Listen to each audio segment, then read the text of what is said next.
कल्पवृक्ष भगवान की जय, विश्वनाथ की जय, शंकर भोलेनाथ की जय।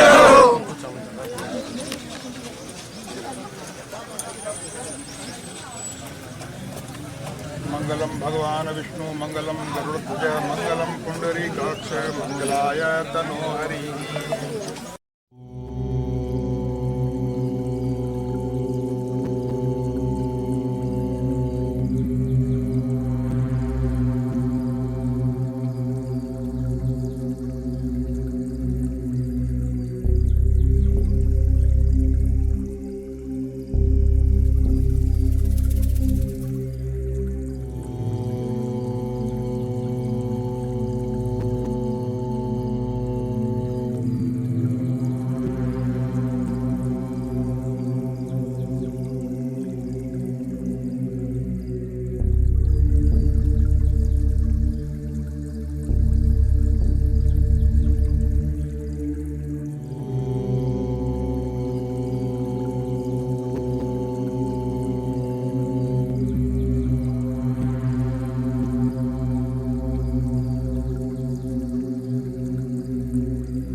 श्री राम जय जय राम, श्री राम जय जय राम, श्री राम जय जय राम, श्री राम जय जय राम। पधारे हुए संत प्रवर, सभी पधारे हुए महानुभाव। हरियाली अमावस्या तो पिछले कई वर्षों से अपन ये पर्व हमेशा मनाते आ रहे हैं, लेकिन इस बार का जो पर्व है वो अपने सनातन धर्म के हिसाब से बहुत ही महत्वपूर्ण दिन है। रातों रात कार्यक्रम तय हुआ था और पता नहीं ये कहाँ विराज रहे थे। श्रीमान विष्णु जी भाई साहब, पूज्य महाराज श्री के पावन सानिध्य में हरियाली अमावस्या के इस पावन अवसर पर, सौमती अमावस्या के इस पावन अवसर पर आयोजित कल्पवृक्ष पूजन और परिक्रमा के इस कार्यक्रम में बड़ू की पधारी हुई धर्मपरायण जनता जनार्दन का मैं आभार व्यक्त करता हूं, जिन्होंने एक ऐसी परंपरा की शुरुआत की कि दुनिया के किसी भी कोने में रहूं, लगभग मैं जितना अपने गांव को याद करता हूं उतना बड़ू को भी याद करता हूं। वर्ष 2007 में मेरे मित्र ने मुझे फोन किया। मैं घर छोड़ के बचपन में आ गया था, आप में से अधिकतर लोग जानते हैं, घर बार छोड़ के जल्दी आ गए थे तो थोड़ा संघर्ष होता है। एक जिद होती है ना कि माँ बाप से कुछ नहीं लेंगे, कमाएंगे भी नहीं, सिर्फ समाज सेवा करेंगे, तो बिना पैसे के कैसे करेंगे। ऐसे हालातों में था।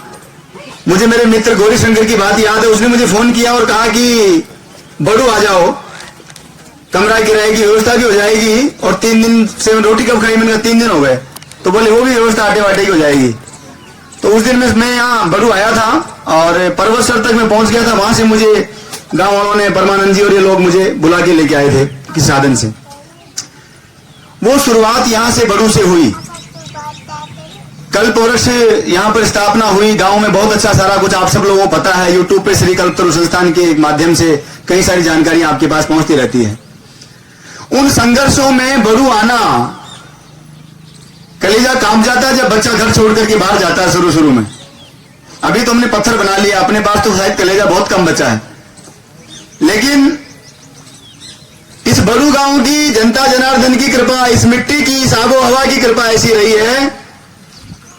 अपने जीवन का घर छोड़ने के बाद पहला प्रवासी कार्यक्रम इसी बड़ू की जनता जनार्दन की कृपा से इस माटी से निकलने की शुरुआत करने का सौभाग्य प्राप्त हुआ। जिस रास्ते के ऊपर बड़ू की इस मिट्टी से मैं चल पड़ा, आज यूनाइटेड नेशंस के माध्यम से जुड़ करके 13 देशों में सीधा सीधा काम कर रहे हैं। अभी 15 दिन पहले विदेश से लौटा हूं एक बड़ी योजना का शुभारंभ करके। ये सब बातें बताने के पीछे मेरा उद्देश्य यह है कि इस मिट्टी में कुछ विशेष गुण है। पश्चिमी राजस्थान मुझे हमेशा लुभाता रहा है। मैं दुनिया के किसी कोने में रहूं लेकिन पश्चिमी राजस्थान को हमेशा याद करता हूं। नागौर मेरे जीवन में विशेष स्थान रखता है और हमेशा रखेगा। मैं इस बड़ू की जनता का आभार व्यक्त करने के लिए आज फिर उपस्थित हुआ हूं। हर बार संभव नहीं हो पाता, हमने कुनबा बड़ा पाल लिया, अपने माँ बाप परिवार तो छूट गए, खैर कभी कभार दर्शन कर पाता हूं, लेकिन कुनबा बड़ा हो गया। जहां जाते हैं सब अपने बन जाते हैं, और जिससे मिले कमबख्त जिंदगी इस तरह की बन गई, जिससे मिले इस तरह मिले कि उसी के होके रह गए, वो हमारा होके रह गया, कोई हमसे जुदा नहीं हो पाया आज तक।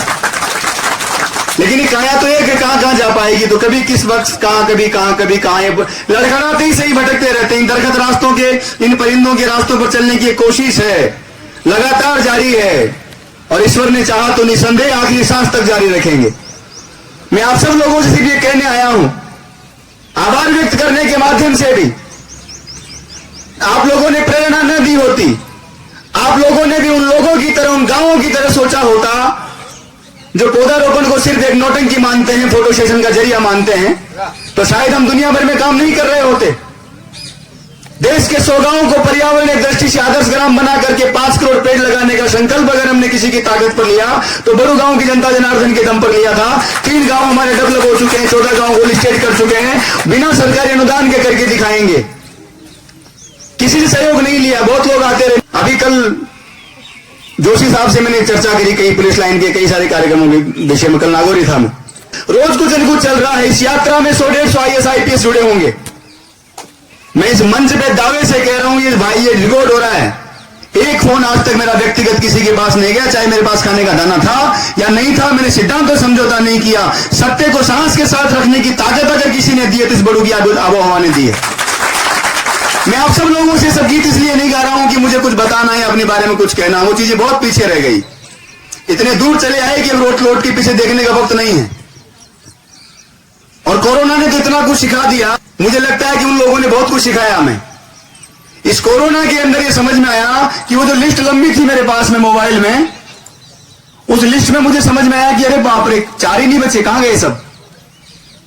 और बात छोटी सी कि ऐसा कर दीजिए, वहां ऐसा कर दीजिए, वहां ऐसा कर दीजिए, घरों में दुबक कर रह गए लोग, जानवरों की हालत खराब हो गई। कोरोना जाने के बाद भी गायों के अंदर वो कौन सा रोग चला था, लंपी वायरस, उसने तो कलेजा हिला के रख दिया।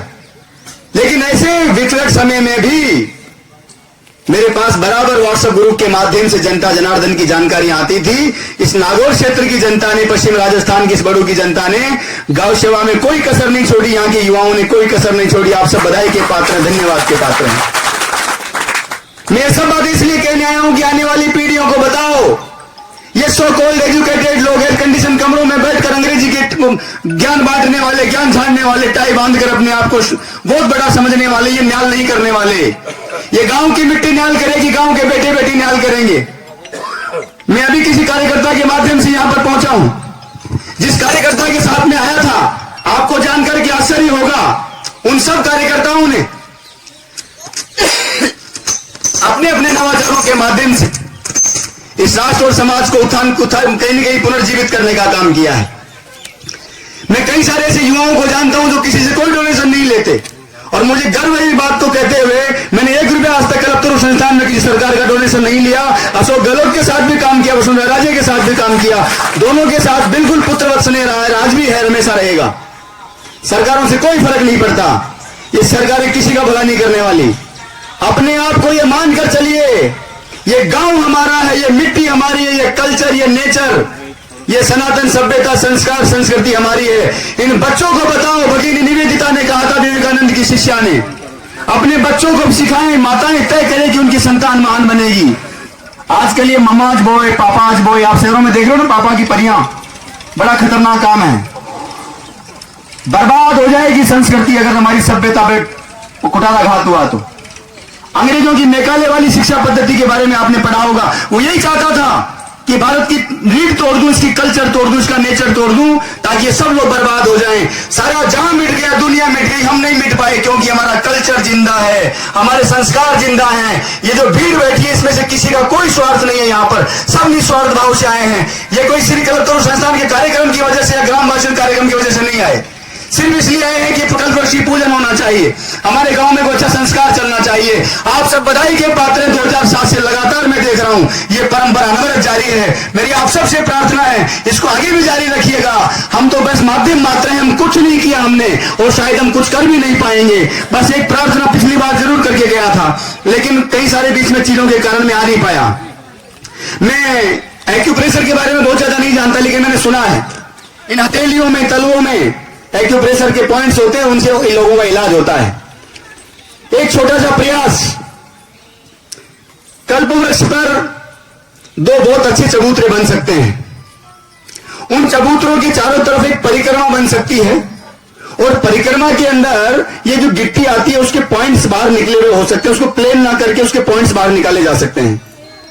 जब आदमी परिक्रमा करेगा तो चप्पल खोल के करेगा पक्का, और चप्पल खोल के करेगा तो उस सड़क पर चलेगा, वो जो पॉइंट है उसके पांव में चुभेंगे, वो एक्यूप्रेशर के पॉइंट दबेंगे। वो चबूतरे के किनारे पर हम जो पॉइंट लगाएंगे उससे हाथों के पॉइंट्स दबेंगे।